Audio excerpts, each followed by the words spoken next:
He stood alone at the edge of a broken sky. Bodies of gods lay under him. Some he had trained with, some he had eaten with. Most, at the end, he had failed to save. The tower rose behind him, black and quiet, its outer walls scored with wounds no metal on the ground could match. He did not look up. Looking up meant looking at the thing that had come through those walls, and he was not ready to think about that yet. He named them in his head instead. It was the only way to keep from falling to his knees. Wukong, the great sage, torn open across the chest. Hercules, half buried under a mountain he had lifted and could not put back down. Odin, one eye gone, both hands gone, his last spear still in his fist. Mimir, whose head had spoken longer than his body had lived, silent now. Susanoo, his lightning cold. A dozen more. The wind moved a corner of a red banner near his boot. He could not remember which god that banner had belonged to. That, more than any of the corpses, was what broke him. He was the last one alive. A human. Not a god. Not the strongest of anyone. Only the one whose body had refused to stop working when everything else had. The name he had gone into the tower with was Kim Yuan. The name he came out with was Survivor, and he hated it. His hands were shaking, so he pressed them against his sword to hold them still. He did not know how long he stood there. Long enough for the fires to lower. Long enough for a shadow to fall across his shoulder. Kronos was behind him. The old god of time looked worse than the dead. His skin was thin. His eyes were tired in a way no wound could explain. He had watched the future roll out and roll out again, looking for a version where his family lived, and there had been none. Kronos spoke gently. He said there was one path left. Not a great path. Only one. Time could be turned. Not far, not for many. For one man, and only backward, and only if someone paid the cost of powering it. Yuan asked what the cost was. He already knew, in the way that grief teaches. He asked anyway. Kronos told him the cost was Kronos, not his life, his existence, erased. Scrubbed from every record and every mind. The rewind would work because the god of time had never been. That was the trade. Yuan looked at the old man for a long moment. He asked why him. A human, he pointed out. Weak. Someone who had barely survived this run, and only by luck. Kronos smiled a little, the way tired teachers smile at slow students. He said that was the reason. Yuan would start at the bottom. He would be a nobody. The tower's law would not smell him coming. He could build in the dark for years, while the enemy still thought no one was watching. A god could not have done that. Only a small man could. Yuan asked if the others agreed. Odin's ghost, if there was such a thing, gave a dry answer through the wind. Wukong laughed inside his memory. That big, unbothered laugh. Hercules told him not to be dramatic and get on with it. He did not know if they were really speaking, or if his mind was making it up. He decided it did not matter. He nodded once. Kronos stepped forward and set a hand on his chest. The old god's face was calm. It looked less like a death and more like a man finally putting something down. Kronos said this was his reason for being alive. He said Yuan should not waste it by weeping. The world unwound. Kim Yuan opened his eyes to a fist in his mouth. The fist belonged to a broad-shouldered boy named Meng Ho, a bully from his university who had been dead for many years in one timeline and was, for the moment, very much alive, and very much punching him in a crowded dormitory hallway on the last day of the year 2019. Yuan tasted his own blood. He tasted student cafeteria noodles, which he had not eaten in a long time, because the boy who had eaten them had died before he could learn to cook. He tasted the dust of a hallway carpet he remembered ripping out 3 winters later. Meng Ho, who had never known any of that, was still yelling at him about a jacket. Yuan blinked. He looked past the bully's shoulder at the calendar tacked on the bulletin board. December 31st. The corner of the paper had a small doodled snowman on it. He remembered drawing it. He had thought it was funny at the time. He did the arithmetic he had done in his head every day of the last life. 32 hours until the tutorial began. The clock on the corridor wall said 7 in the evening. 29 hours to be exact. Yuan let Meng Ho hit him one more time so the boy would think he had won. Then he pulled himself up, spat blood onto the boy's shoe and told him, in a flat voice, to enjoy the next day and a half. Meng Ho called him a name. Yuan agreed with the name and walked off. He did not go to his room. He went to a shop he still remembered from a life ago, run by a bored old woman on Cheongdo Street, who kept a back stall of ritual salt for the temples in bulk sacks. He bought as much salt as he could carry. He also bought a rack of cheap kitchen knives. Then he bought canned water and a heavy backpack. The shopkeeper asked if he was on his way to a monastery. He said something like that. Yuan walked back through the alleys with his head down. Groups of students were laughing about the new year, planning drinks, planning small trips. A woman was pulling her toddler out of a candy store because the child wanted a red lollipop and she had already said no 3 times. He watched her walk past. He remembered her. She had not survived the 3rd day. Yuan reached his dorm room. He locked the door. He set out the knives and the salt on the desk, blessed his own hands for what was coming, and sat down to wait. The last hour before midnight he did not sleep. He counted breaths and stared at the ceiling. Some of the salt he had rubbed into the seams of his backpack straps so it would not spill when he ran. At 3 minutes past midnight on the 1st of January 2020, the ceiling above his bed cracked open with a dry sound. A voice that came from nowhere and everywhere at once welcomed the sector to the tutorial. Yuan sat up slowly, checked his knives, and stood. Outside his window the sky was pale green. In the streets, the first screams had started. The dead were already climbing out of the traffic. Yuan gave a small, dry smile. He said hello, old friends, to the empty room. Then he opened his door and went to work. The tutorial's opening phase was a zombie phase. The administrator had explained it with the boredom of a bank teller. Kill enough. Survive 12 hours. Do not let anyone in your sector see you crying about it. He remembered the phase. He remembered every corpse from it. He also remembered that no one, in the first timeline, had bothered to bring salt. Salt was what the tutorial's dead flinched from. A cheap trick worth more than most weapons. Yuan tore the neck of his salt bag open with his teeth and walked into the first alley. His opening kill was the janitor from his hall. Yuan apologized under his breath and put a fistful of salt into the man's eyes. The corpse screamed like it was being burned in oil. Yuan slid a knife under its jaw and finished the job. The system voice told him he had scored his first kill and awarded him 1 point. He ran the numbers. A point was a point. He wanted thousands.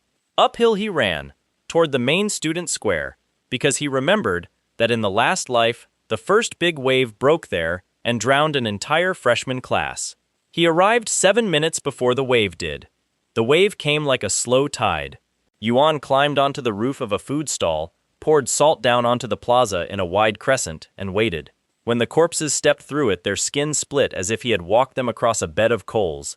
He dropped down and cleared them a row at a time. He did not hurry. Hurrying wasted salt. The system announcer, which had been polite before, sounded slightly confused as it read out his kill count. Yuan kept moving.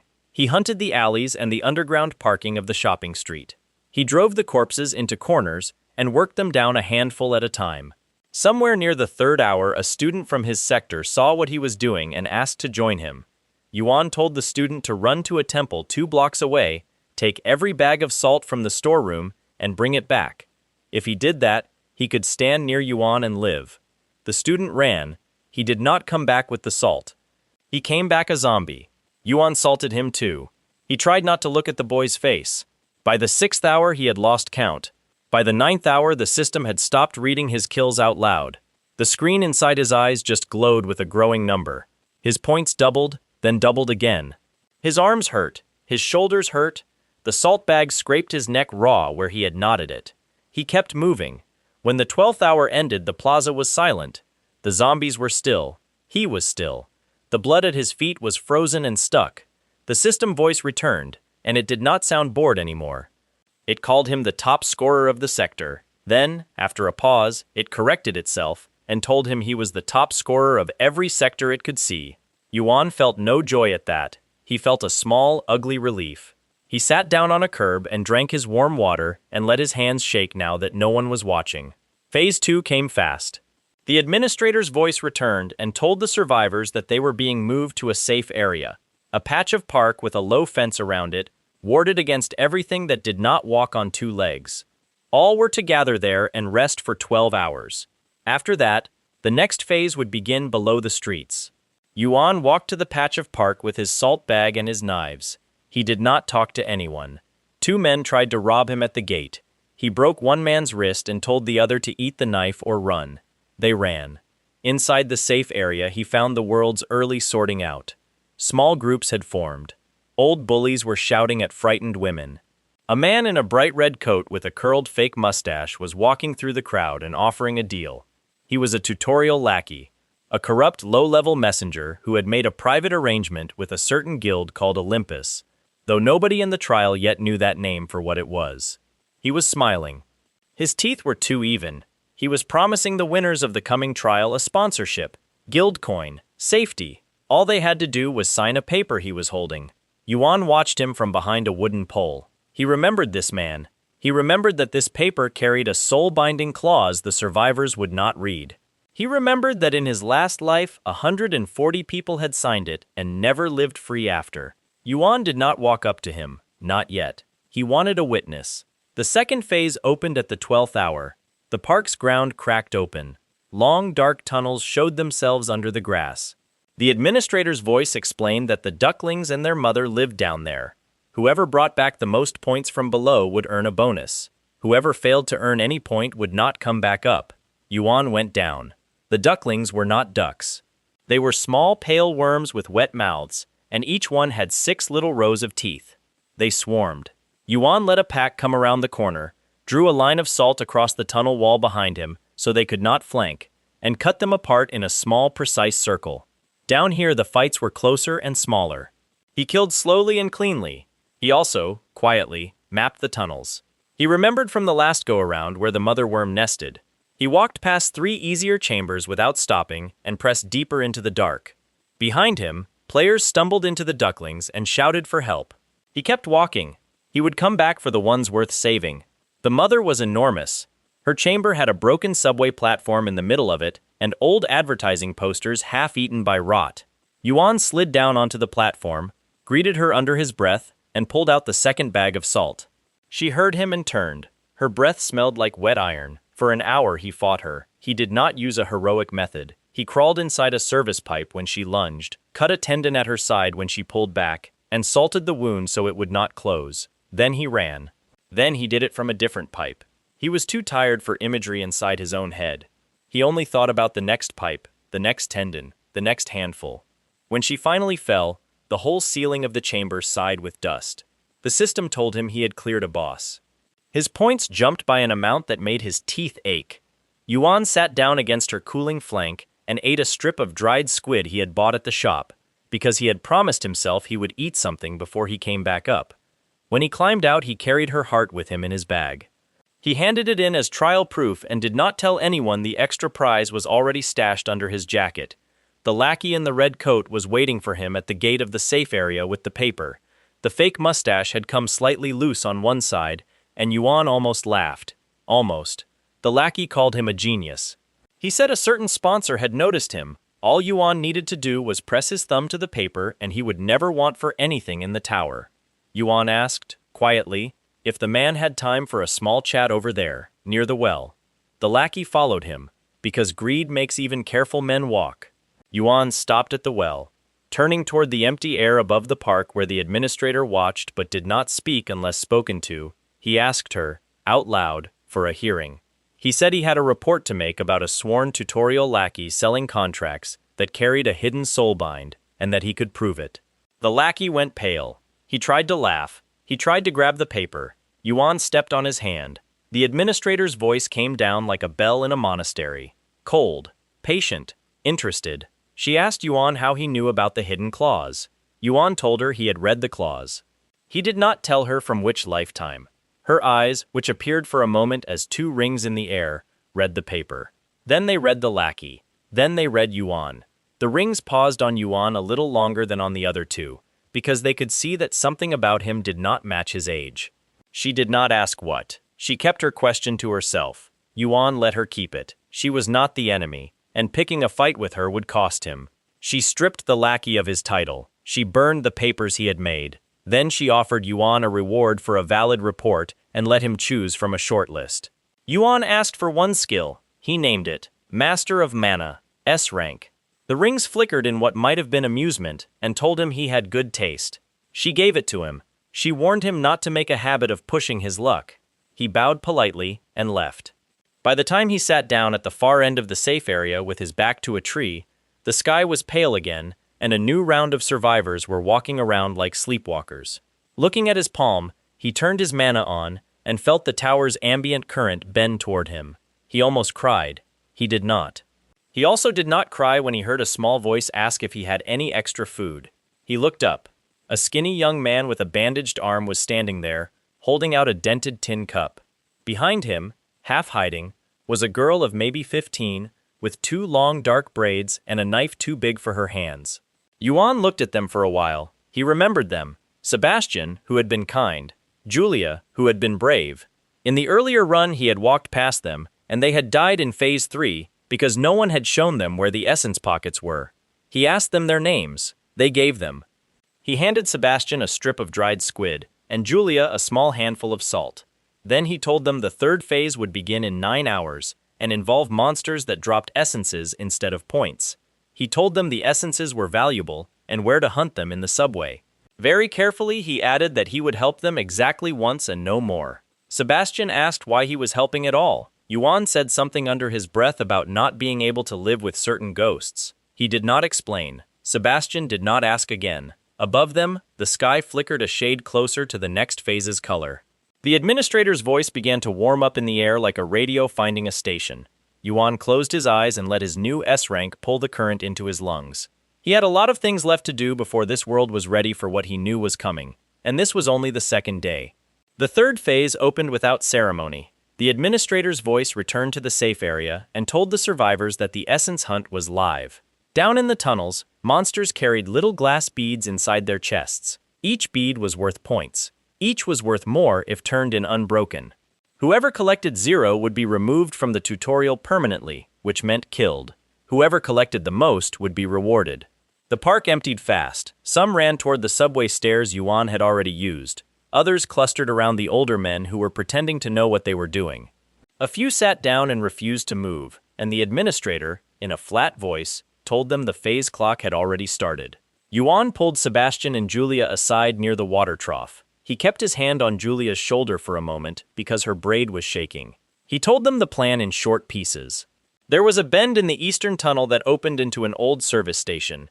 The mid-level essence monsters bred there, and few knew of it. They were to go together. Sebastian would carry a small bag of salt on his belt. Julia would keep her knife low and stay behind him. If either of them saw a corpse with red eyes, they were to run without looking. He told them one more thing. When they came out with essences, they would come to a certain corner near the old bakery, and no farther. He would be there. He would buy their spare essences at a fair price. Not the trials price, because the trials price was a trap that made you spend all your points on nothing. His price. Sebastian asked why him. Yuan said because he could count, and because he had a mother's worm heart in his pocket he did not need anymore. Sebastian believed him. Julia did not, but she followed anyway. Yuan watched them go. In his chest, a small warm feeling tried to stir. He pushed it down. Not yet. He took a different route himself. Deeper, he knew that below the service station, past a maintenance shaft nobody in this timeline would find for at least another month, there was a nesting cluster of a species the trial called crawlers. Crawlers had 4 essences each, not 1. He had killed 13 of them in his old life. This time he wanted 40. The shaft was narrower than he remembered. He had to squeeze his shoulders through and let the salt bag drag by its cord. He hit the bottom on his feet, checked his knives, and let his mana skill drink the air. The current down here was thicker, older. Mana pooled where light did not come, and the tower's pipes had run mana for a long time. He hunted. The crawlers moved like drunk spiders, their bellies dragged. He salted the walls at both ends of the low chamber, waited for the first 3 to come in, and cut them at the throat where their essences sat like small hot eggs. 4 beads per body, warm to the touch, still slick. He wiped them and pouched them. The second wave learned from the first, which was rare in monsters this early. Yuan noticed the change. Something under this tunnel had been feeding them information. He filed the observation. By the time he had 31 crawlers down, his arms burned. His mana was low. The pouch at his hip had begun to pull his belt sideways. He stopped for a moment against a pillar and pressed his forehead to the concrete. The concrete was warm. Everything in the tutorial was warm. He had forgotten that. The old world had been cold. This one was not. He heard footsteps above. 20 players had followed his path through the shaft. Their leader was a man he did not recognize at first, and then did. because the man had grown a scrappy beard in the last day. It was a boy from his dorm floor named Do-yoon who had been quiet in class and dead by Phase 3 in the earlier run. Do-yoon had a rusty rebar in one hand and was breathing hard. Behind him were 19 strangers, most of them older, most of them looking at Yuan's pouch. Do-yoon asked for help, not for a fight, for help. The essences he and his people had gathered were not enough to cross the phase's floor line. If they went back up empty, the administrator would kill them. Yuan looked at their hands. He counted essences. He counted knives. He counted the way each person was standing. 2 were leaning on the wall in a way that meant they had not eaten in a day. 1 had a bandaged shoulder that was bleeding through the cloth in a slow, steady drip. He asked how many they had. Do-yoon said 31 total between 20 of them. Yuan did the math out loud. 1.5 each, on average, when the tutorial's floor was 3. Not enough. He looked at his own pouch. He did not say the number. Yuan told them to sit down against the wall in a line, hands where he could see them. They sat. He walked down the line and gave each person exactly 2 of his crawler essences. From the smaller ones he had planned to sell cheap anyway. That put them safely across. He told them the rules if they wanted to walk out. First rule, they never told anyone he had done this. Second rule, they left this shaft and did not come back down, because he was still hunting, and he did not like company. Third rule, if any of them saw a blonde boy named Meng Ho above the ground, they were to walk in the opposite direction without meeting his eye. Do-yoon asked why the third rule. Yuan said because Meng Ho was going to try something stupid soon, and dying next to him would not be brave. It would just be dying. They agreed. They filed back up the shaft. Julia and Sebastian passed them coming down at some point later, dusty and out of breath, carrying 11 essences between them. Julia's knife had blood on it. She looked slightly less afraid than she had that morning. Yuan checked their haul, told them they had done well, and sent them back up to the bakery corner to run his little market. He explained the market prices to Sebastian twice, slowly. Sell surplus essences to any player who was 10 short of the floor, at 80% of the trial's shop price. Take points, not favors. If a player tried to negotiate, walk away. Someone else would come along in 10 minutes. Sebastian repeated the numbers back. He was good with numbers. Yuan had known that already. The market opened above him while he kept hunting below. He killed 9 more crawlers, then a spider-shaped thing without a name, then a low tunnel worm that had learned to hide inside a broken vending machine. His pouch grew tight. He tied a second pouch beside it. Somewhere near hour 8 of the phase, his skin prickled. He turned. In the dark at the far end of the maintenance tunnel, 2 red eyes were watching him. Yuan waited. The eyes waited too. Whatever it was did not attack. It only watched. He wondered if the administrator had let something down here to see what he would do. He wondered if it was something older that had lived in the tower since before the tower had a name. He kept his knife low. Slowly, the red eyes blinked once and drifted away. He did not follow. He had things to do above. When he climbed out at the end of the phase, the bakery corner was busy. Sebastian had a small line. Julia was standing behind him with the big knife and glaring at anyone who leaned in too close. Their market had already turned over about 800 points of profit. Yuan almost smiled at that. He took half. Sebastian tried to hand him all of it.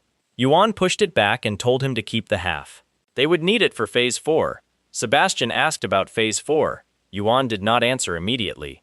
He looked past the boy's shoulder. Across the square, near the well he had used yesterday, Meng Ho was standing with a crowd behind him. The crowd was not small. Yuan counted fast. 51 men, ages 16 to 40, some carrying rebar, some carrying kitchen knives, a few with the short-hafted axes the Phase 2 shop had sold. Meng Ho at the front had a wrench. He was smiling the same too-wide smile he had smiled in the dormitory hallway a lifetime ago, and he was pointing at Yuan. Yuan turned to Sebastian. Quietly, he said now would be the time for the 2 of them to disappear into the safe area and stay by the fountain until the administrator called the next phase. Sebastian tried to argue. Julia grabbed her brother by the collar and pulled him away without a word. She looked back once at Yuan. He nodded to her, she nodded back. She was going to be someone one day, that girl. He hoped he would not have to bury her again. The square emptied around him. People had learned quickly that when something was about to happen, the smart move was not to see it. Meng Ho walked closer with his crowd behind him. He said things. Yuan did not listen carefully. The words were about jackets and money and shame and a girl and a face and a rank and something else, and none of it mattered.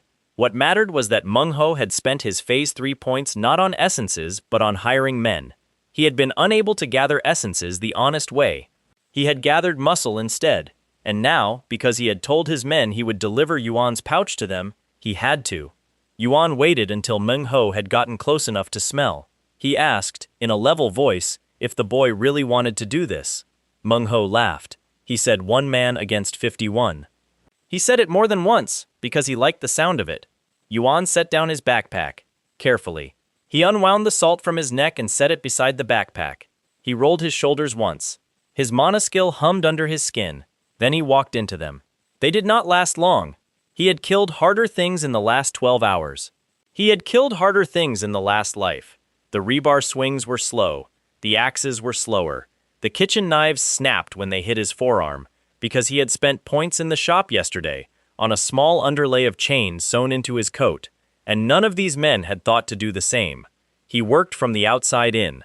He broke wrists first, then knees, then throats. Mengho tried, at some point in the middle, to run. Yuan caught him by the collar of his cheap red jacket and pulled him back into the middle of the pile. He did not say anything cruel. He asked the boy if he remembered the janitor from the 2nd floor of their dorm.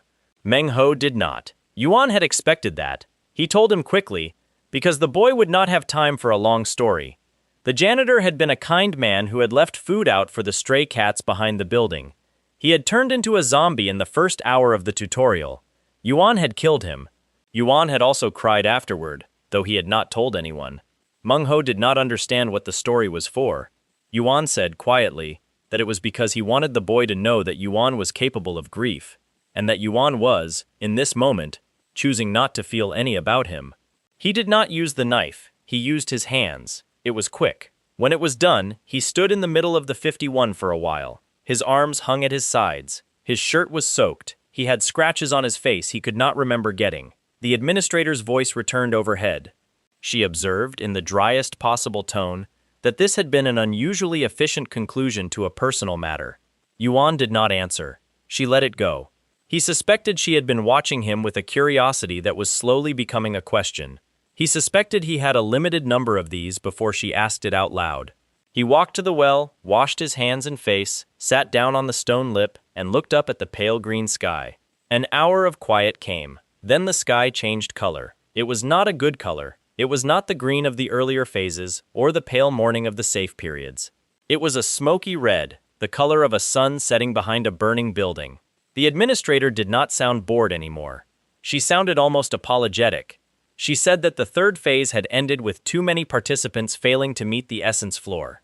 A supplementary phase would now begin. She did not use the word annihilation. Yuan supplied it for her in his head. Everyone else supplied worse. She explained the rules quickly. A single boss-tier entity would descend into the sector. Any survivor who was still standing when the entity fell would advance. Anyone who died would not. There was no other path. She did not sound happy about it.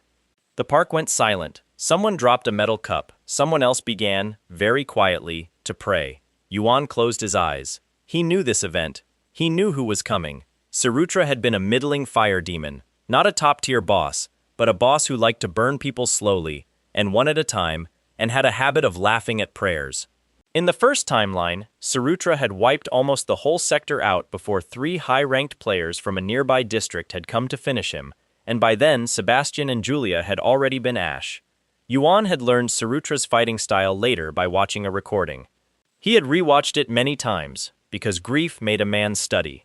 He stood up and walked back to his backpack. Sebastian and Julia were coming toward him again from the fountain, faces pale. He held up a hand to stop them at 10 paces. He told them plainly. They were not to help. They were not to fight. They were to hide in the storm drain at the corner of the bakery, which he had checked yesterday and which was cool and dry. They were to stay there until either he came for them or the administrator told them the phase was over. If neither happened by midnight, they were to climb out and walk east, and not look at anything on fire. Sebastian, in a small voice, asked if Yuan would be all right. Yuan told him honestly that he did not know. He said, however, that he had a plan, and a plan was better than most people in this square had. Julia, without asking, threw her arms around his waist. She was a small girl, and her braid was in his face. He stood there for a moment. He put a hand on the top of her head and told her she was brave, and that he expected to see her tomorrow. She let go. Sebastian took her wrist and led her toward the drain. They did not look back. Yuan was grateful for that. He turned to the trials shop next.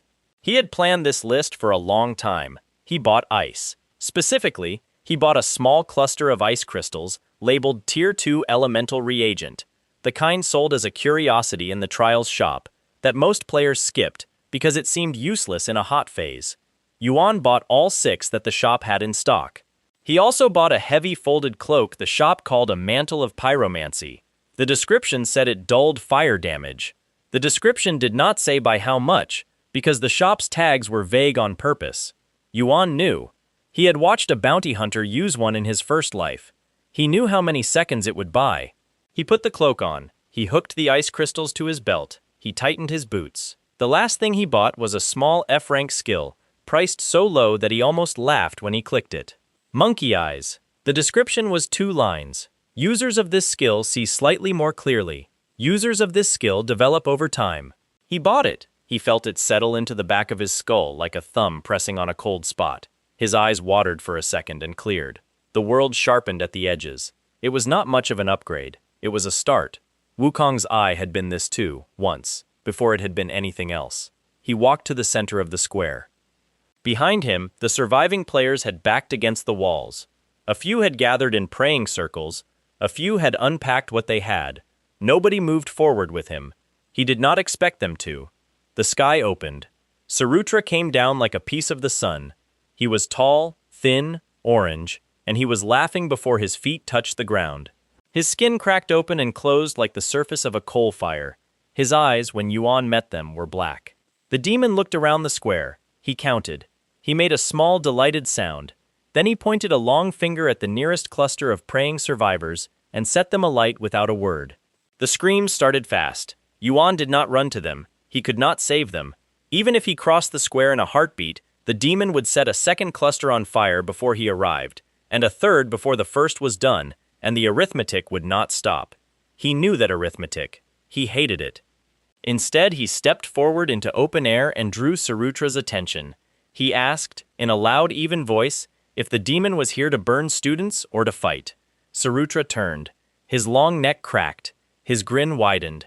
The demon spoke in the tutorial's translated tongue, which sounded like tin scraping. He said the boy in the cloak was interesting. He said he would burn the boy last, after burning everyone the boy loved in front of him. Yuan tilted his head. He asked politely if the demon would like a small demonstration first, so he would know what he was buying. Sarutra was not used to being asked polite questions by prey. He paused. He smiled wider. He raised one hand. Fire gathered in his palm the size of a beach ball. Yuan unhooked one of his ice crystals with his left hand and threw it, not at Sarutra, but at the ground 3 paces in front of him. The crystal shattered on impact. A cloud of cold vapor bloomed up around the demon's ankles, and the ground under his feet flash-froze in a widening ring. Sarutra's fire in his palm hissed and shrank. His grin dropped for half a second. That half second was enough for Yuan to close the distance. He came in low under the demon's guard, drew his shop-bought sword left-handed, and cut across the inside of the demon's knee. The blade did not go deep. The mantle of pyromancy, though, absorbed the counterflame that whipped out of the wound and did not let it reach Yuan's skin. The mantle's edges blackened. It would not survive many more. Sarutra roared. He kicked. Yuan let the kick pass over him and rolled clear. His mana skill was pulling in every drop of ambient current the square had. His arms were warm with it now. The demon steadied himself on the frozen ground. He looked at Yuan again, and this time there was no delighted grin. There was something else. Uncertainty. A demon's uncertainty was ugly to look at, and Yuan looked at it anyway. He drew a second ice crystal from his belt. Above him, in the pale sky, the administrator watched without speaking. Yuan could feel her interest like a warm hand on his shoulder. He hoped she stayed patient. He had a plan, and it was not going to look like a plan for a while. The ice crystal glinted in the fire's light. Sarutra took one step back on the frozen ground and slid. Sarutra recovered fast. Demons of his tier did not fall for the same trick twice, and he had already understood the game. He stopped stepping. He floated instead. His feet lifted a hand's breadth off the frozen ground and hovered there, and the heat coming off him began to climb. Yuan noted it. He had expected it. Sarutra in the recording had done the same thing at the same beat. The demon's fire body ran hotter the longer a fight went, and past a certain threshold the air itself began to ignite around him in small pockets. Yuan needed to end this before that threshold hit. He faked left with the sword and threw a second ice crystal past the demon's shoulder. It burst against a broken lamppost behind him. A cold wind whipped the wrong way across the demon's back. Sarutra flinched at the shift in temperature, twisted to see, and Yuan closed under his elbow. The mantle of pyromancy took the flare across Yuan's shoulder. The cloth blackened deeper. Yuan felt his skin get warm through the weave. The cloth would last a few more exchanges. Not many. He cut the demon's side. This time the blade sank further. The wound hissed and spat. Sarutra's arm came down on Yuan's back like a hammer of coals. Yuan folded under it, rolled, and came up 3 paces away, breathing hard, cloak steaming. He circled. Sarutra circled the other way. Their feet crunched on the frozen crust of the square. Somewhere behind him a survivor was still screaming, but the screaming was quieter now, which was worse. The demon spoke through cracked lips. He said the boy was not a boy. He asked what the boy was. Yuan did not answer. He drew a third ice crystal. He also, quietly, drew on his mana skill hard, harder than he had all phase, and let the ambient current in the square gather at the crystal's tip. The crystal's cold deepened. It became painful to hold. He gritted through it. He threw the crystal high, not at Sarutra, straight up. The demon watched it go. His fire eyes tracked it into the pale red sky. In that heartbeat, Yuan planted both feet and lunged straight at his stomach. He drove the sword into the hilt. The blade went through the fire body and out the back. Sarutra screamed. His whole form went white hot. The cloak on Yuan's shoulders finally caught fire, and Yuan let it, because it had done its job. The ice crystal fell. It struck Sarutra between his shoulder blades. It shattered. A cold shockwave rolled through the demon's body from top to bottom, meeting the hot core running through his stomach where the sword still was. The 2 temperatures met inside him. His fire body cracked along 100 seams. He came apart in Yuan's hands like a broken lantern. His heart, though, did not burn out.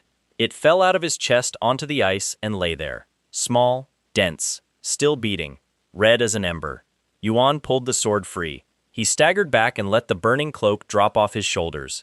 His shirt was scorched. His skin under the shirt was raw. His hair smelled awful. The square was silent. Even the last screams had ended. He knelt beside the demon's heart. He did not touch it yet. He turned his head up to the sky and asked the administrator, out loud, if she would consider this a fair conclusion. Her voice came back, and it was not dry anymore. It was warm. She said the participant had cleared the annihilation event. She said he had earned the standard reward and a bonus. She asked what he would like to name for the bonus. Yuan had planned this too. He asked for one specific skill by name, Sky Slayer Star, extra rank, passive. He knew it existed in the shop's hidden reserves because he had watched an old ranker use it in a fight against outer-tier prey, and he knew this administrator, generous after annihilation events, had the authority to grant it. She was quiet a long moment. Then she asked him where he had heard that name. Yuan told her he had read it somewhere. He did not say where. She did not press. He suspected she had decided she would ask her question later, when he had made her curious enough to be worth it. She granted the skill. He felt it drop into the back of his mind like a small coin into a deep pot. Every strong kill from now on would feed it. Every feeding would raise his stats. It was a slow gift, and it was the right one. While she was still watching, he did the thing he had come here to do. He drew a small clean rag from his belt, wrapped Sarutra's still-beating heart in it, and tucked it into an inner pocket. He did not tell the administrator he had taken it. She did not ask. He suspected she saw and chose not to see. That was the game he was playing with her now, and both sides were playing it well. His eyes were burning. Not from the fire, from something else. He blinked, and blinked again, and the pale red sky above him sharpened. Colors he did not have names for shivered at the edges of his vision. Someone across the square coughed, and he saw the shape of the sound come out of their mouth as a small, warm cloud. The world had detail in it that had not been there a moment ago. The monkey eyes had shifted. Not evolved fully yet, but shifted. Wukong's old eye had begun to look at him from behind his own. He almost laughed. He did not. He was too tired. Sebastian came out of the storm drain first, Julia after him. They walked across the square to him slowly, past the shapes on the ground they were trying not to look at. Sebastian sat down beside him without asking. Julia handed him her canteen. He drank a little. He nodded to her. She nodded back. Nobody said anything for a while. The administrator gave the sector a full day of rest before the 5th phase. Yuan spent most of it sitting against the well with the ice-cold canteen against the burn on his shoulder. Sebastian brought him food. Julia sharpened her big knife on the well's stone and did not talk. Around them, the surviving sector, thinner now, moved carefully. People had begun to look at Yuan differently. Nobody approached him. Nobody asked his name. That suited him. He used the quiet to check his status window in his head. His points were high. His stats were higher than they should have been for Phase 4. His new passive was blinking. His Master of Mana was steady. Monkey Eyes had a small evolution bar on it now, at 11%. His inventory held Sarutra's heart, wrapped, and a dozen small essences he had not sold. It was a good time to eat the heart. He decided against it. Not yet. Not in front of everyone. Not before the last phase, where he would need what it gave him. The 5th phase came at dawn. The administrator explained it in fewer words than the earlier ones. The remaining participants of every sector in the country would be moved onto a single island called Baraganda. Teams would form on the ground. Each team would receive a colored banner. Bosses would spawn across the island. The team that killed the most bosses in a set time would win. The team's leader would earn an additional reward beyond the standard. She added, almost as an afterthought, that there was a hidden 4th boss on the island whose existence was not marked on any team's map, and finding it was permitted. Yuan filed that away. He knew about the hidden 4th boss. He had heard about it in his old life from a survivor who had never made it to floor 1 because of what the hidden boss had done to him. The sector was pulled up into the air in a soft, cold wind and set down on a beach. Baraganda Island was long and green and had jungle running up its center. Yuan blinked in the sudden sunlight. Around him, thousands of players from other sectors were milling in confused clusters. Team recruiters were already shouting. Banners were already changing hands. There was a smell of salt and rotting seaweed. Somewhere in the distance, a bird laughed. A young man was walking down the beach toward him, with his hands on his hips, like the beach belonged to him. He was tall. He had thick, dark hair and eyebrows that were doing most of the work of his face. He was wearing a bright blue tunic with a small stitched lightning bolt on the chest, which meant he came from a family Yuan knew about and did not yet want to think about. The young man stopped in front of Yuan and looked him up and down. He said his name was Hargon. He said his team already had 11 members and could take one more. He said he had heard about a sector clearer from the north with a good salt trick, and he wanted to see if the trick worked in a warm climate. Yuan looked at him for a long moment. In the old life, he had not met Hargon until floor 10. He had met him instead as a rival across a sword, and had come to like him only after the second time they had almost killed each other. This new version of the meeting was strange to him. Hargon was loud. Hargon was young. Hargon had no idea that his own family, 3 floors above him, had done things that would break his heart when he finally heard. Yuan said no, politely. He said he was going to run alone. Hargon laughed. He said no one ran alone on Baraganda. He said Yuan would die. He said his team would find Yuan's body and bury it politely if Yuan wanted. He grinned at his own joke. Yuan almost liked him already. He hid it. He told Hargon that whichever team took the most bosses in the day would win. He said he wished Hargon and his team luck. Then he walked past him into the jungle. Behind him, Hargon shouted after him that he would see him at the finish line. Yuan did not turn. He did not run at first. He walked. He put his hand on the trunk of the first big tree and let his mana skill drink whatever the jungle had. Baraganda's air was thick with it. He could feel the currents moving under the leaves. He walked deeper, listening for the sound of feet not his own. When he was sure no team was following him, he sat down on a fallen log, took out Sarutra's heart, and ate it. It was the worst thing he had ever put in his mouth. The heart was still hot. It burned his tongue and his throat and the roof of his mouth. He did not stop. He knew the rules of it. Hercules had taught him, in the last life, that certain rare hearts had to be eaten while still warm and still whole, in one sitting, and the eater had to keep it down for a full minute or the gift would leave him. He kept it down. He gagged twice and did not spit. His stomach cramped. His eyes watered. He clamped his jaw shut and held his breath and counted. At 60 seconds, his stomach settled. At 70, the pain started in his right arm, from the shoulder down to the fingertips. His arm cramped. His skin along that arm darkened, and thickened, and became something that was not quite human skin anymore. His muscles pulled and rearranged. His forearm doubled in width, then went back to normal, then doubled again, and finally settled a little larger than it had been, denser, quiet, giantification, only one arm. His vitality could not support the whole body yet. Hercules had warned him about that too. A partial gift was better than no gift. He flexed the arm. It felt like carrying a stone that liked him. He nodded.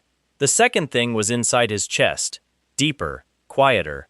A small pilot flame lit somewhere behind his ribs and stayed lit. Colossal fire, the recording had called it. He did not test it here. He did not want the jungle to burn down around him. He sat on the log for another few minutes with his hands on his knees, breathing. Then he stood up, then he walked. He killed the first boss inside an hour. It was a bulk tier thing that lived in a mud pit and shot spines. He waded in with his giant arm, took 2 spines to the shoulder that would have killed him yesterday, and broke the boss's neck with one grip. Its banner appeared as a small flag in his inventory. His new passive skill blinked and moved a fraction of a percent. He killed the second boss inside the 3rd hour. It was in a cave at the base of a hill. It was a lizard the size of a small house that spat acid. He drew it out into the sun with a rock thrown against a hollow tree, cut its throat when it came, and pushed it over into its own acid pool. His skill blinked again. He killed the 3rd boss in the 4th hour. Somewhere across the island, Hargon's team was also killing bosses. He could tell by the way the island's banner counter was ticking. He was not the only fast team. He was, however, faster than any team by himself, which was interesting to the administrator. He could feel her interest again, and not yet a scandal. There was one thing he needed to do that would freeze the counter for everyone. That was the whole trick. The first 3 bosses were counted by an invisible system that ran through the island's floor. The Parasite King, a boss that lived under a certain flat rock near the island's center, was the 4th marked boss on the official list.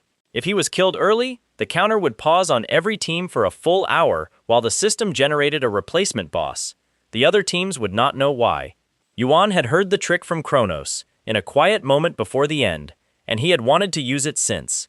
He went for the Parasite King. The flat rock was where he remembered it. He rolled it aside with his giant arm. The Parasite King came out fast. It was a knot of pale, wriggling limbs with a wet mouth in the center. It sprayed something that ate cloth. Yuan cooked it with the small pilot flame in his chest, which turned out to be less small than he had thought, and cut the mouth off. His skill blinked twice this time. So did the counter over the whole island. The counter froze. Every team on Baraganda stopped killing for a moment because their maps went dark. Yuan smiled. He walked north. North was the ridge where the hidden 4th boss slept. He had never been there in this life. He had heard about it from a survivor who was now dead. On the way, he crossed paths with another team. It was Hargon's team. They came out of the tree line in a spread formation, saw him first, and Hargon lit up like a boy who had found his lost cat. He said Yuan had frozen everyone's count and asked if it had been Yuan. Yuan said yes. Hargon laughed. He was not angry. He said Yuan had done something none of them had thought of. He said his team wanted a truce until the count came back, and Yuan could walk with them if he liked. Yuan looked at Hargon for a while. He said fine. He walked with them to the ridge. At the ridge, an old sealed circle had been drawn in the stone. In the center of the circle, in a low pit, slept a lion-headed thing with a goat's second head on its back and a snake for a tail. It breathed slowly. It did not wake. Hargon's team gathered around the circle and had a debate about whether to break it. Someone wanted to kill the chimera for the banner. Someone else wanted to bind it and keep it. Someone else wanted to walk away. Yuan let them argue for exactly 1 minute. Then he walked into the circle, laid his giant hand on the sleeping chimera's flank, and used a trial shop bound item scroll he had bought for exactly this moment. The chimera's seal broke. Its eyes opened. Its eyes locked on Yuan. It stood, growled, and did not attack him. The scroll had made him its master. Hargon's whole team started shouting. Hargon shouted loudest. He asked Yuan what he had just done. Yuan told him he had bought a chimera. Hargon called him a name Yuan chose not to hear. Yuan turned to the ridge behind the circle. The stone there ran into a low cliff face that looked, to most eyes, like solid rock. His new eyes, the shifted ones, saw the seams. He set the chimera at the cliff and told it to charge. The cliff came apart. Behind the cliff was a hidden chamber. In the chamber, on a stone chair, sat a man who had not expected company. He was tall and thin and old-looking, and his face was covered in stitched seams that ran from his hairline down under his collar. He was reading a small book. He looked up as the wall exploded. Yuan already knew his name. It was Sheldon. In the recording, Sheldon had been a former upper-floor ranker who had been sentenced by the tower to build tutorial bosses for 1,000 years as punishment for something Yuan did not fully know. Sheldon had gotten curious somewhere along the way. He had begun stealing traits from the tutorials he ran. He wore other people's parts under his skin. He was, in Yuan's private opinion, disgusting. Sheldon set the book down. He stood up slowly. He looked at Yuan with something between hunger and delight. He said the boy in the ripped shirt had rather interesting eyes, and rather interesting mana, and a rather interesting arm, and he would very much like to have all three. Hargon's team, arriving in the broken chamber behind Yuan, went quiet. Yuan let his shifted eyes focus. The world sharpened again. Sheldon's seams stood out against his skin like drawn lines on a map. Every stitch, every join, every place where the old ranker had sewn someone else's tissue into his own. Yuan told the team behind him, without turning, not to help. Then he stepped forward. Sheldon tried, first, to talk. He offered a partnership. He offered rewards. He offered, when those failed, threats. His voice moved between 3 registers because his throat had been stitched 3 times. Yuan did not answer. Sheldon attacked. He was fast. Not ranker fast, because the tower had stripped him of most of what he had been, but faster than anyone the tutorial should have produced. He came in with a knife made of black bone and a swinging arm that lengthened past its joint, because the joint was not really his. Yuan met him. He did not use the giant arm to hit. He used it to catch. He caught Sheldon's extending arm at a seam, exactly where his shifted eyes had shown him, and pulled. The arm came off. Sheldon screamed. He tried to swing the knife. Yuan caught his knife arm at another seam and pulled. The arm came off. Sheldon staggered back on legs that were also seamed, though he did not know that Yuan knew. Yuan followed him and did not hurry. He worked his way down. He said nothing while he did it. The chamber went very quiet. Hargon behind him did not laugh. When there was not much left of Sheldon on the floor, Yuan bent down and pulled out the small object hidden in the deepest seam under Sheldon's collarbone. The seam had been the last one Yuan's eyes had shown him. He had been saving it. The object was a small dark crystal. It felt cold in his palm. It felt older than the chamber. It felt older than the tower. When he held it up, the pilot flame in his chest dimmed for a second, as if in respect. The administrator's voice returned, and it was very careful now. Very careful. She confirmed the hidden 4th boss cleared. She confirmed the reward. She named the reward. The Divine Crystal of Darkness. A fragment of the Helm of Invisibility from an older world. She said, more quietly, that the participant had set the fastest tutorial record ever posted. Behind Yuan, Hargon's team was staring at him with faces that did not know which expression to wear. Hargon himself was looking at Yuan with something that was almost recognition, though he did not know of what. Yuan closed his hand around the dark crystal. It was cold, and steady, and it fit. Somewhere 3 floors above them in the tower's beginner camp, a blacksmith with soot on his face was sitting alone in a shop nobody visited, and he had, half an hour ago, felt something old and familiar wake up and start moving toward him. The tower's beginner camp did not look like a camp. It looked like a small, ugly town built out of stone and canvas at the base of a wall so tall the top could not be seen. Above the wall was the tower proper, below it a market. Around the market, a ring of shops and dorms and gambling houses and unfriendly guards in bright uniforms. The uniforms were the uniforms of Olympus. Yuan walked into it with a hood over his head and the darkness crystal in an inside pocket. He kept his giant arm hidden under a long sleeve. He had spent the trip up thinking about the blacksmith. In the old life, he and Hephaestus had met on the 7th floor, well after the tower had ground both of them down. The blacksmith had been a wanted man by then. Yuan had been the mercenary the Olympian hit squad had hired to find him. Instead of taking the job, Yuan had listened to the old man's story over a meal of bread and cold soup and had walked away from 100,000 points because the story was true and because he had liked the man's hands. That had been the beginning of everything that mattered later. That had been the beginning of the small, warm cluster of friends who had all died in the failed final assault. This time he wanted the beginning to be earlier. He wanted the old man to have a friend now, and not in 3 years. The shop, when he found it, was in a back alley 2 turns off the market. It had no sign. The door was warped. The chimney was cold, on purpose. A hand-carved wooden bench sat outside the door, and on the bench a black cat was asleep in the sun. Yuan looked at the cat for a moment. He remembered the cat. It had died in the fire on floor 4 in his first life. Here, it was warm and alive, and had a small notch out of its left ear from a fight it had already won. He pushed the door open. The shop inside was dim and smelled of iron and oil and old bread. A short, broad man was hunched at a low anvil in the back, sleeves rolled to the elbow. His forearms were dense with scars. His hair was black and gray in equal parts. He was working a strip of steel with a hammer as small as a fist, the kind of hammer master smiths used for the last 5% of a blade. He did not look up. He said, without turning, that the shop was closed and the man at the door could come back in a week. Yuan pulled his hood down. He waited. Hephaestus set the small hammer down. He wiped his hands on his apron. He turned around, ready to argue with a customer, and stopped mid-turn. They looked at each other. The old man did not know him. In this life they had never met, but something under the old man's face knew. Yuan saw the smith's eyes go a little strange, the way a man's eyes go strange when a stranger's voice reminds him of a brother he lost as a child. Yuan spoke first, in a low voice. He said he had something old, and he would like it refined. He set the darkness crystal on the workbench between them. Hephaestus looked at the crystal. His hand moved to touch it, then stopped, then touched it. His face changed. He looked from the crystal to Yuan and back to the crystal. He asked, very quietly, where the boy had gotten this.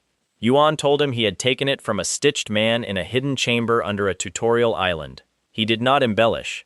Hephaestus listened. He nodded slowly. The smith said, in the same quiet voice, that he could refine this. He said it would take time. He said there were things in it that had been sleeping and were now waking up and would need to be handled carefully. Yuan asked how much. Hephaestus looked at him. He asked, still quietly, if the boy would sit down for tea. Yuan sat down. Hephaestus made tea. The smith did not talk while the water heated. He glanced at Yuan several times. In that way, people glance at a face they think they might have dreamt. When the tea was poured, he sat across from Yuan and pushed the second cup over. He told Yuan, without asking permission, a short piece of his life. He said he had once been the blacksmith of a very large guild. He said the guild had used his weapons to kill a race of people who had trusted them. He said he had walked out of the guild the day after and had been hunted since. He said he did not usually tell that story to strangers. He did not say why he was telling it now. Yuan listened. He drank the tea. It was good tea. He said, when the smith was done, that he already knew the story. He said he was sorry the smith had had to live it. He said one day soon he would like the smith to tell the same story to a certain young man who had a lightning bolt stitched on his tunic, because that young man was going to need to hear it from the smith and not from him. Hephaestus looked at Yuan for a long moment. His eyes were wet, and he did not do anything about it, because he was the sort of man who had cried enough in private that public tears did not embarrass him. He said he would refine the crystal. He said he would refine anything else the boy brought him. He asked, cautiously, what to call the boy. Yuan gave him a name that was not his true name. Hephaestus nodded and did not press. Yuan liked him for that. He left the shop with his tea still warm in his stomach and the crystal in the smith's care. In the alley outside, the black cat had woken and was watching him with slow, patient eyes. He crouched. He rubbed the notch in her ear. She let him. The camp had a jackal problem. Yuan had known this coming in. The jackals were a bandit gang that preyed on new arrivals. They took points, food, sometimes bodies. They wore small metal jackal teeth on cords around their necks. Their king was a man named Muangjiang who lived in a cave a day's walk from the camp and rarely came in. The gang was about 1,000 strong. In the old life, they had bled the beginner camp for 6 years before being broken by a floor 2 sweep team. In this life, Yuan planned to break them by the end of the week, because he needed the money they were sitting on. Olympus, in this life as in the old one, laundered stolen funds through them, and there was a specific stash of Asgardian bills in the king's cave that Yuan wanted for himself. He found their captain the second night. The captain was a thin man with a bad jaw who ran a small booth at the far end of the market pretending to sell noodles. The noodles were not for sale. The booth was a spotting post for new arrivals to be marked and later robbed. Yuan bought a bowl of noodles anyway. The captain looked at his hood, at his hands, at his sleeve, and put the bowl in front of him without pouring the broth. He said the noodles were 3 points. Yuan paid. He ate the dry noodles without expression. He then reached across the counter and took the captain by the throat with his giant arm and lifted him bodily over the booth and into the alley behind it. The captain kicked. Yuan set him down in the alley without letting go, pressed him against the wall, and asked him for his king's name and location. The captain refused. Yuan did not hit him. He just tightened the grip, a small amount at a time, and waited. Men will tell you many things when their air is being rationed. The captain gave up the name Muangjiang, and the cave, and the number of jackals in it, and the general location of the money stash. Yuan asked him if there was anyone he loved who lived in the camp. The captain hesitated. Yuan told him he was asking because if there was, and if the captain warned his king, Yuan would kill that person first. The captain said there was a woman he loved. Yuan told him to leave the camp tonight with her and go 2 floors up and never come back and never mention this conversation. The captain, who had thought he was going to die in the alley, believed him. He nodded fast. Yuan let him go. The captain ran. Yuan wiped his hand on his coat and walked back to the market. He needed the second man now. The second man was Hargon. Hargon had come up to the beginner camp on the same lift Yuan had. Since Baraganda, Hargon had followed him around like a curious dog. Yuan had let him. It was easier than not letting him. Hargon was, this evening, sitting at a low bar drinking something that smelled bad, still wearing the tunic with the lightning bolt. Yuan sat down beside him. He ordered water. Hargon laughed at him for ordering water at a bar. Yuan let him laugh. He told Hargon he needed his help with a job. Hargon perked up. Yuan said the job was the jackals, their king, their money, their cave. He said he intended to burn all of them tonight. Hargon set his cup down. He was young and loud, and he still liked to think of himself as a good person, and he asked why. He said the jackals were bad, sure, but 1,000 men was a lot of men. He said Yuan sounded like he had already made up his mind. Yuan said he had. He said he would tell Hargon why, but only if Hargon promised to walk with him afterward to a small shop in a back alley and hear a story from a man there, and not to leave in the middle of the story no matter what he wanted to do. Hargon looked at him for a long time. He was not stupid. He knew he was being maneuvered. He asked what the story was about. Yuan said it was about the young man's family. Hargon's face changed. He was quiet. He nodded once. They walked out into the dark. The cave was where the captain had said it would be. Yuan had expected he would need to lie to get the jackals to gather. He had prepared a lie. He wore a red coat he had bought that afternoon in the market, the same color the corrupt lackey in the tutorial had worn, because red coats meant certain things to certain kinds of men. He walked up to the cave with his hood up and his hands empty, and told the first sentry that he had come as a courier from an interested sponsor, with a bonus for the king and his men, all of them, in cash, tonight, and it would only be handed over if all of them were present, because the sponsor did not want the king skimming. The sentry was suspicious. The mention of the sponsor was familiar to him, though. He had heard it from his captain. He let Yuan in. Yuan met Muangjiang at the mouth of the cave's inner chamber. The king was fat and clever-eyed and had a small gold ring in each ear. He knew a con when he saw one. He looked at Yuan for a long time. He asked which sponsor. Yuan said a name. It was the name of the very Olympian who ran the laundering line. A name Yuan had picked out of the darkness of his older memories with care. It was not a name a man could bluff. The king's face rearranged. He believed Yuan. The king said his men were spread out that night. Yuan said the sponsor had been clear. All of them or none. The king said he could gather them by morning. Yuan said the sponsor had been clear about that too. Tonight, in the cave, all at once, or the money went to someone else. The king thought about it. He called out to his lieutenants called out to their runners. Through the long, dark hours between midnight and dawn, the jackals came into the cave in dribs and drabs, whole squads of them coming up the trail with their weapons stowed because they had been told this was a payday, not a fight. By 4 a.m, nearly 1,000 of them were packed into the cave's inner chamber. The king counted them himself. He was pleased. He looked at Yuan expectantly. Yuan turned toward the cave's mouth and raised a hand. Hargon walked in with a torch. The king's face changed one more time. He understood. Too late. Yuan did not give a speech. He had thought about giving one. He had decided against it. He turned to face the packed inner chamber. He said only that Olympus had used these men to squeeze the beginner camp for years, that the money in the back was stolen money, and that he was going to take it. He said the men in the cave could try to stop him if they liked. He did not wait for a reply. The pilot flame in his chest was not a pilot flame anymore. Since eating Sarutra's heart it had grown.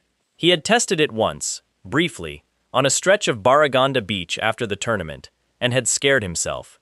Colossal fire, Hercules had called it. Fire that fed on the size of the space it filled, not on the fuel it burned. It was fire made for big rooms. The cave's inner chamber was a very big room. He lit it up. The fire rolled through the chamber in one breath. It filled every gap between shoulders.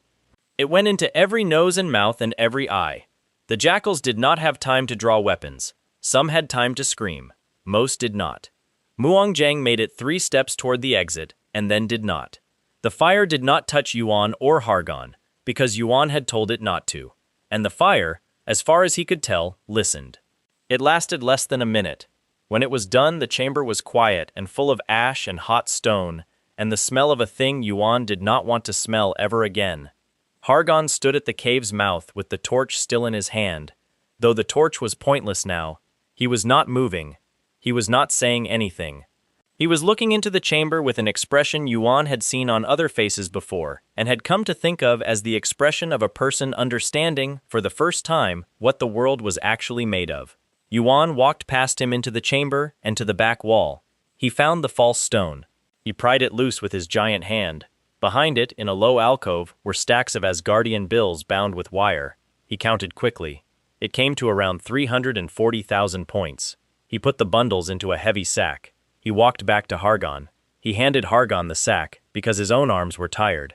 Hargon took it without looking at him. They walked back to the camp in silence. The sky was starting to turn pale over the tower's eastern wall.